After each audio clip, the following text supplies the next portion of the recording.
Hey, welcome back to the show, Three C's of Me, where we talk about coffee, cognition, and conviction. In this episode, I've got a question. You ever find yourself in a situation where you just cannot disagree with a person no matter how hard you try? Well, in this episode coming up, I'm going to give you three practical tips to help you disagree with anybody at any time. But first, this new intro.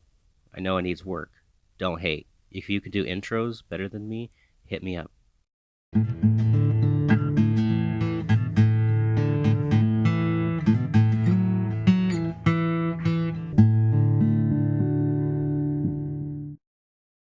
So yeah, I hope you like that. Anyway, so what are we doing today? Today I'm going to give you three tips. Okay. So first of all, I want to say I know it's really hard to disagree with humans. Like as human beings, it's incredibly difficult to just always agree, and disagreeing. I'm just getting confused here. My facetiousness is showing through. So I've developed a guide that will help even the most agreeable person avoid finding common ground. So it'll help you avoid finding common ground with anybody.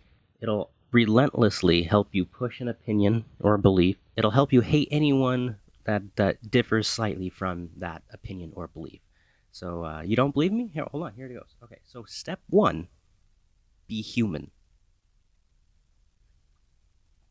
This can be arguably the most difficult part of the process. Okay. Step two: have a thought or an opinion. Okay. So step one basically means that you have to be a human capable of thought or emotion. And step two means that you have to develop a thought or an opinion or a belief on a particular matter. So, yeah, so once you have those two, you're ready for the next step. Step three is talk about your idea of belief or opinion. You may ask questions like, well, who do I talk to? What do I say? You don't need to answer any of those questions. All you need to do is just talk about your opinion or belief. You don't need evidence. You don't need substantiated claims. You don't need experience. Just talk about your idea or an opinion. If you follow these three steps, you will almost always disagree with somebody, no matter what it is, no matter the consequences. So I really hope you take this to heart. I've given you like really three practical steps on how to disagree with people. I know it's hard, but if you follow these steps, you will find yourself running into disagreements all the time. So, thanks for watching and tune in next time.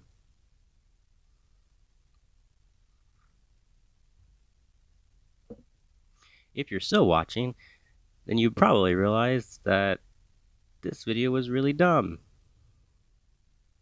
And you're right, it was. So, if you're still watching, stay tuned because I'm going to talk about the art of disagreeing. Has it ever occurred to you that we don't need any help when it comes to disagreeing with people? We have that down, right? So I want to ask you a question though. Is it easier or harder to agree compared to disagree? So is it easier to disagree or is it easier to agree?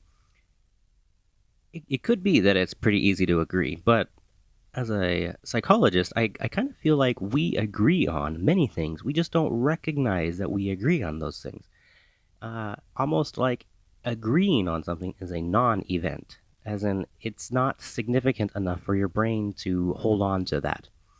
So think about it when you're running late and you seem to hit every single red light possible.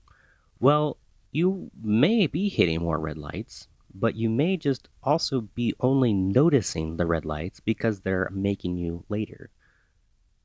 If you had left 10 minutes earlier and you had extra time, then maybe you wouldn't notice any of them at all. It'd just be normal traffic. So that's kind of what we refer to in psychology as a negativity bias, as in each one of those has like an equal amount of impact on your life. Green lights save you time, red lights cost you time. They're kind of the same thing, but you perceive the negative one as having a bigger impact on your life. So they're equal, but you perceive or recognize or remember the ones that are negative more. Now, this could be like, depending on what you ascribe to, an evolutionary sense, it could be that a dangerous thing is better to focus on than a positive thing, because if you fail to recognize a negative thing, it could kill you. You know, if you fail to let that rustling in the bushes get your attention, that rustling in the bushes could come eat you. Okay, so it's like there's the possibility that we've been programmed to notice negative things more, and that could be the triggering of hormones in the amygdala, our like fear center, et cetera, et cetera. There's all these ideas that are out there. But I think that when it comes to agreeing and disagreeing, we focus in on the disagreeing more than we focus in on the agreeing. And I think, this is my idea, that it might be because of this negativity bias, that we're more prone to be impacted by negative things rather than positive things. And so that's kind of my theory for this video. And so we'll probably always find things to disagree with other people on. But I want to ask you the question, how many things do you disagree with a person, and then how many things do you agree with the person? And might be a fun exercise for you to practice on figuring out what you agree on versus what you disagree on. But sometimes there's going to be times when we need to voice a disagreement, right? Well, yeah, sure, of course. There are situations where that probably needs to happen. So how should we handle disagreement? Since it'll probably inevitably come up, how do we deal with it? Well, like I said, at this video series we'll be talking about the art of disagreement, which I realize now I blatantly stole. But I thought of the idea before I Googled it in my defense, so, I'm just going to stick with it.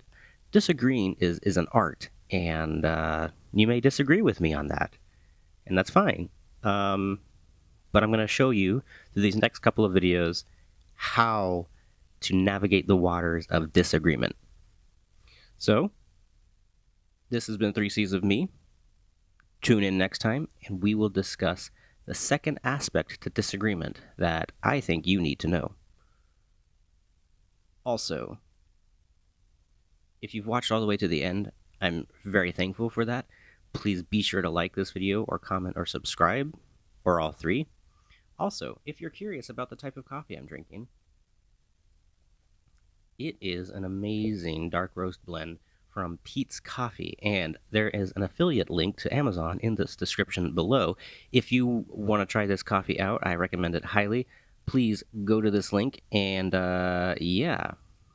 It's one of those affiliate things, so if you click this link and buy the coffee, I get like a tiny centage of that. Like literally, like a tiny centage, not a percentage, just cents. But if enough people do it, it's a nice little revenue stream. So, hey, consider that. If you like coffee, you can buy it ground or unground, but, go check out Pete's Coffee from Amazon.